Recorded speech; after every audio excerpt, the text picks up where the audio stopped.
Olá, você já sonhou hoje? Sonhos para a vida, sonhos para o futuro? Aqui é Andréia Chagas, professora de arte. E aqui é a Fabiana, nossa intérprete de Libras. Oi, Fabiana, tá joia? E na aula de hoje, nós vamos conversar um pouco sobre cinema. Você gosta de assistir filmes? Que tipo de filme você gosta de assistir? Ação, drama, comédia? Hoje vamos falar sobre cinema, imagem em movimento. E para falar sobre cinema, nós temos um convidado para lá de especial e vocês vão conhecer. É o Cláudio. Cláudio, seja muito bem-vindo à nossa aula. Muito obrigado, André. É uma satisfação enorme poder estar aqui fazendo parte do programa Se Liga na Educação. Ok. Cláudio, fala um pouquinho para a gente qual é a sua relação com o cinema. Por que eu te convidei para vir aqui falar sobre cinema? Bom, antes, vou tentar resumir um pouco. Antes da minha relação com o cinema, eu tenho uma relação desde a adolescência com a arte de maneira em geral. Eu me formei em música, depois me formei em teatro, depois fui estudar televisão, aí que o cinema entrou na minha vida. Junto com o curso de jornalismo que eu fazia na época, no UniBH, eu comecei a trabalhar com vídeos, realização de vídeos, pequenos documentários e tal, paralelamente às minhas atividades artísticas na música e no teatro. Então, a minha relação com o audiovisual, notadamente com o cinema, foi cada vez se aprofundando mais como uma conjugação de toda essa fenomenologia artística.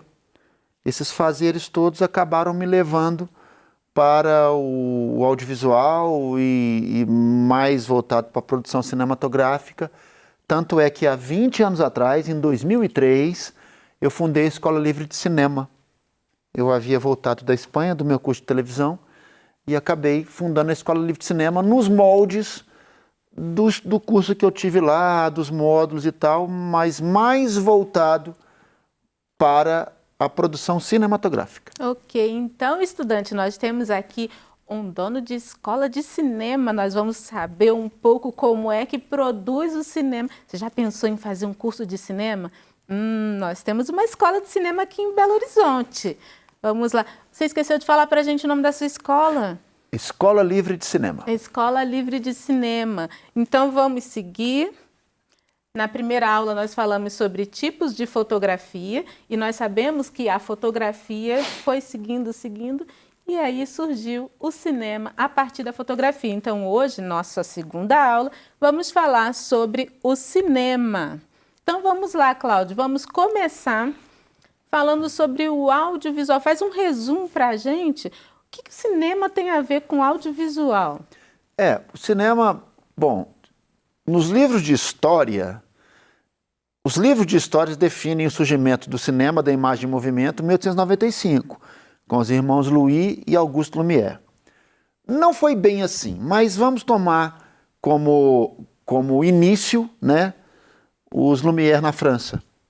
Havia outros experimentos ali nos Estados Unidos, em outros países, mas tomemos como 1895 o surgimento do cinema. Quando o cinema surge, ele vai ser chamado de sétima arte. E, curiosamente, ele agregava em si as outras 6 artes existentes. E a sétima arte, ela é notadamente imagem em movimento.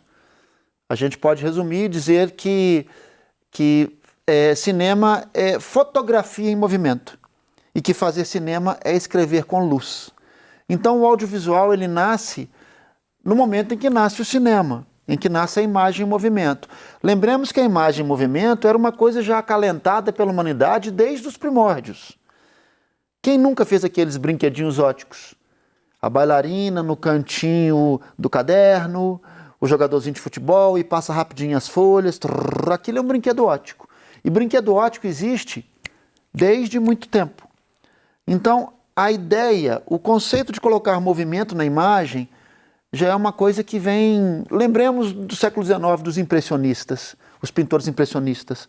Qual que é um dos elementos talvez mais marcantes do impressionismo? É a tentativa de colocar movimento na pintura. É por isso que a imagem é toda empastelada, é toda... né, assim, o traço não é muito bem definido. Então, o audiovisual é isso, é a conjugação de imagem mais o som. Isso. E é interessante a gente ver que o início do cinema, mesmo sendo audiovisual, na época era uma obra sem som, né?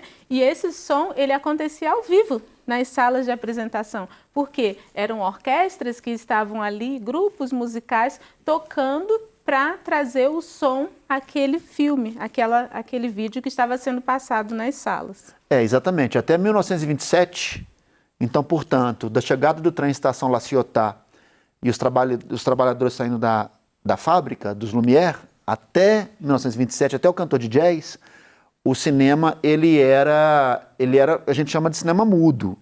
A sonorização acontecia através exatamente disso, no acompanhamento, poderia ser uma orquestra de câmara, poderia ser, sei lá, um trio, um quarteto, um quinteto de música, dependia muito da sala onde o filme era exibido.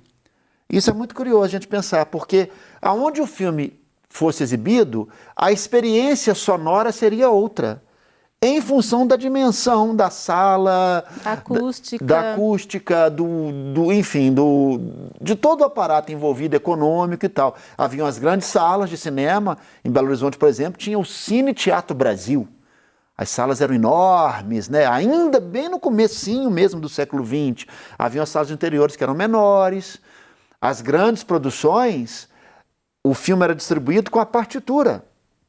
Tinha partitura para que os músicos pudessem tocar. E quase sempre era uma experiência de primeira leitura. Os músicos pegavam a partitura e liam de primeira leitura, então nunca era igual. Uhum. Depois do Cantor de Jazz em 27, alguns filmes continuaram sendo mudos, mas o som ele passou a ser, tecnologicamente falando, ele pôde ser fixado na própria película de exibição junto com a imagem. Isso não era possível antes. Uhum. É por isso que o filme ele não conseguia ser falado, ele não conseguia ser sincronizado. Depois, com esse advento tecnológico, então a partir disso aí, a gente entra numa outra fase. Aí o cinema ganha uma outra dimensão que é a fala, né? A ação verbal. Isso. E por falar em outra dimensão, vamos seguir falando agora como o cinema sendo um trabalho em equipe, porque nós sabemos que são muitas pessoas que estão ali trabalhando para que a cena aconteça. Uhum. Muitas vezes, estudante, você está assistindo o filme e você pensa, olha só os artistas, que legal, a roupa, o cabelo, o jeito dele falar, mas tem muita gente por trás trabalhando para que a roupa esteja ali, o cabelo esteja daquela forma, o cenário aconteça. Então, fala um pouquinho para a gente sobre esse trabalho em equipe, como que funciona. O cinema é uma atividade muito departamentalizada.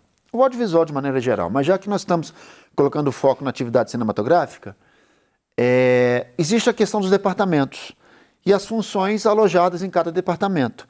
Basicamente, nós temos 5 departamentos cinematográficos. Departamento de produção, de direção, de fotografia, de arte e de som.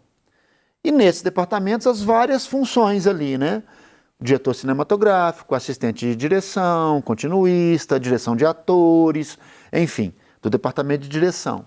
Departamento de fotografia, diretor de fotografia, operador de câmera, assistente de câmera, eletricista, maquinista, etc. Departamento de arte, diretor de arte, figurinista, maquiador,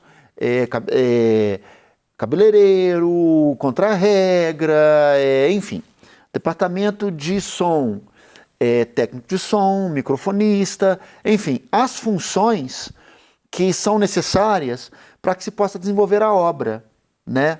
A obra, o cinema, ele é feito muito... É um exercício de coletividade. A pessoa pode até fazer sozinho, pode fazer com amigos, 3, 4, 5, e pode ter algumas centenas de pessoas, dependendo do projeto, dependendo do orçamento, né?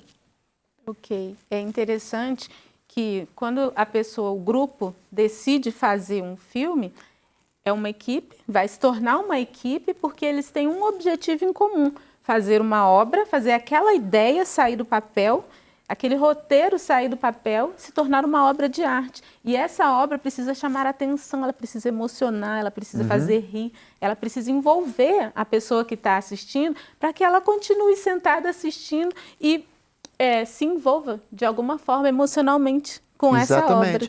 Isso é que é interessante, porque todo filme, se você pensar do filme onde o orçamento, do menor orçamento possível ao maior orçamento possível, a ideia é a ideia, ela vai partir da cabeça de alguém.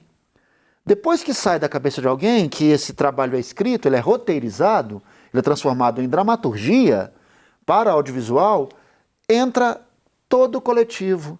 Então a ideia, o conceito de pertencimento, ela sai da cabeça de uma pessoa e passa a pertencer a todas aquelas que estão trabalhando no projeto, no filme. Porque é exatamente isso. A obra tem que causar emotividade no espectador. Pode impressionar por algum lado, pode causar comicidade, pode chocar, pode levar a gente às lágrimas, pode levar a gente ao riso, né? E tudo isso é feito através de um conceito de colaborativo. Então, a gente pode fazer assim, sei lá, de repente 3, 4 pessoas, 3, 4 amigos podem desenvolver um roteiro e cada um fazer uma função e filmar. E é assim que surgem os grandes projetos. A partir das pequenas ações, a partir dos pequenos grupos. Sim. Né?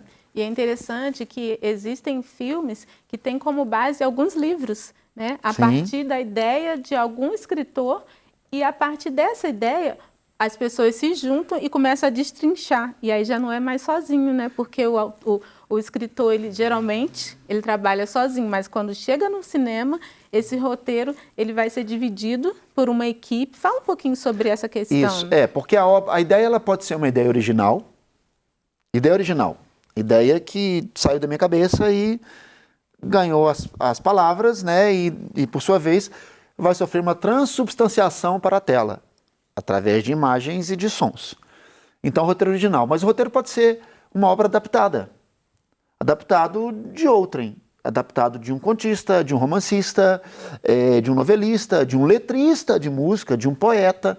Então, a obra ela pode ser adaptada. O roteiro pode ser o roteiro adaptado ou o roteiro original a partir de uma ideia interna, uma ideia vivida, portanto, uma ideia criativa, na medida em que eu travo contato com uma notícia de jornal e transformo isso em roteiro, ou uma ideia empírica, que pode ser a partir da minha percepção do cotidiano, daquilo que me rodeia, uma pessoa que eu percebo na rua, alguma situação, alguma coisa que me leva a ficcionalizar aquilo. No documentário, o documentário se propõe a gente, né, a pegar algo que a gente pode chamar de factual, digamos assim. Mas o processo é similar. É similar. Ele nasce também de uma ideia. Portanto, tanto a ficção quanto o documentário nascem de uma ideia. Quer seja original, quer seja adaptada. Ok, vamos continuar. Agora a gente vai falar um pouco sobre vamos continuar falando sobre roteiro, porque a gente já começou a falar sobre roteiro, e aí nós vamos continuar falando sobre roteiro. Você disse que existem várias possibilidades, né? Agora, depois que existe o surgimento, acontece esse surgimento da ideia do roteiro, como que isso é dividido pela equipe? Bom, existem algumas etapas da ideia até o roteiro, que a gente chama de roteiro literário. Depois do roteiro literário vem o roteiro técnico, que aí é feito pelo diretor do filme. Mas, na fase de roteiro, uma ideia, ela passa por algumas etapas até que ela se organize, se ela se defina como roteiro, como dramaturgia. Então a gente tem a ideia, a gente tem o storyline, a gente tem uma sinopse, tem um argumento. O argumento é a escrita do roteiro sem se preocupar na formatação de roteiro. Depois, roteiriza-se esse argumento, transforma-se em roteiro cinematográfico, com divisão de cenas, ações e diálogos desenvolvidos quando houver. A partir daí, o autor ele faz alguns tratamentos, ou seja, reescreve tantas quantas vezes forem necessárias para que o roteiro fique com uma forma consistente. Aí entra a equipe, entra um diretor, entra um produtor, tem que se chamar elenco, né? Atrizes e atores. A gente vai fazer a leitura do roteiro, cada um vai pensar no seu personagem, aí vem prova de figurino, de maquiagem, de cabelo, aí vem a busca pelos cenários, pelos objetos, pelos adereços, como é que vai ser feita a fotografia, tudo isso a partir do desenvolvimento do roteiro pelo diretor e sua equipe. Sim, vamos continuar aqui falando agora sobre a equipe de filmagem. Falamos sobre o roteiro, agora nós vamos focar na equipe de filmagem. Uhum. Pois é, e aquilo que a gente estava dizendo, são as várias funções que compõem os departamentos fílmicos para que se possa desenvolver a obra, né?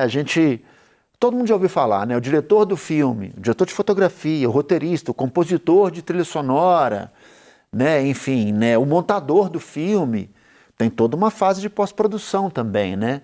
Grande parte da equipe está alojada durante a filmagem. A filmagem é onde envolve o maior número de pessoas, o maior número de profissionais, quer seja no elenco, né, elenco e figuração e tal, enfim, pequenos papéis ou protagonistas e tal, quanto a equipe, em seus departamentos. É onde costuma ser o que dura menos tempo durante a produção de um filme, porque a gente tem 3 etapas. A pré-produção, que é tudo que antecede o primeiro dia de filmagem. Isso pode demorar alguns meses. Dependendo da dimensão do projeto, bota tempo aí. Aí tem a produção, que é a filmagem especificamente falando, costuma ser mais enxuta, né? Às vezes, sei lá, um longa-metragem você vai filmar em 5, 6 semanas, depende do tamanho do projeto também, depende de uma série de coisas. Da complexidade do roteiro, quantidade de locações, de lugares, né, e tal. Então vai variar. Um curta-metragem, às vezes você vai filmar em 2 dias, 3 dias, 4 dias, às vezes 1 dia até, dependendo do roteiro. E a pós-produção, que é tudo que sucede o último dia de filmagem.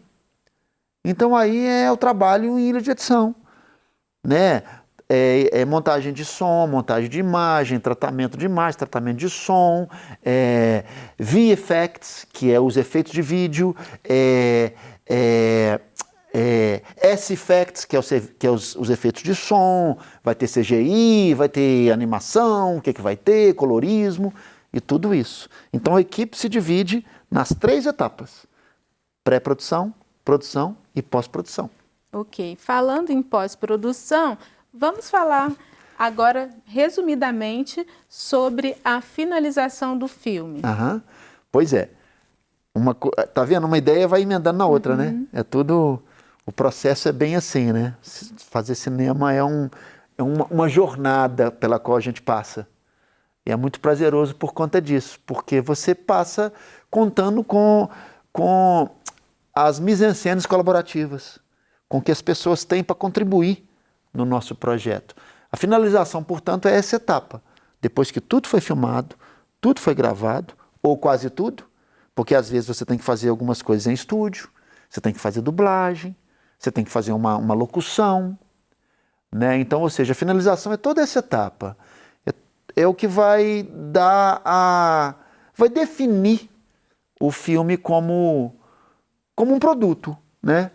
Tudo que foi feito, e quanto melhor foram as fases anteriores, melhor será a fase de finalização. Ok. E por falar em finalização, nós temos aqui uma lista pequena, porque nós temos muito mais pessoas que estão trabalhando para que o filme aconteça. E aí, estudante, já pensou se você gostaria de trabalhar com o cinema, de produzir algum filme, um curta-metragem agora, enquanto você está na escola? Já pensou numa ideia? Como seria interessante? Quais seriam as pessoas que você colocaria para trabalhar junto com você, para montar um filme, montar uma ideia, montar uma história e trazer emoção, ou então rir sobre algum assunto? Pense nisso. Nós estamos caminhando para o encerramento. Vou deixar aqui para vocês algumas atividades, tá? Sobre o cinema. Na aula de hoje, nós falamos sobre audiovisual, falamos sobre cinema, que é imagem em movimento. E falamos também sobre algumas profissões que acontecem, que funcionam para que um filme seja produzido. Aqui estão minhas referências e eu quero agradecer, Cláudio, por você ter vindo participar dessa aula conosco. Muito obrigado, uma satisfação enorme. Precisando, estamos à disposição. Fala sobre sua escola. Sim, quem quiser saber mais sobre cinema, acompanhar as atividades da escola, produções, lançamentos de filmes, enfim, críticas, pode procurar no Instagram, Escola Livre de Cinema BH. Ok, estamos encerrando mais uma aula de artes aqui no programa Se Liga na Educação. Fiquem com Deus. Tchau, tchau.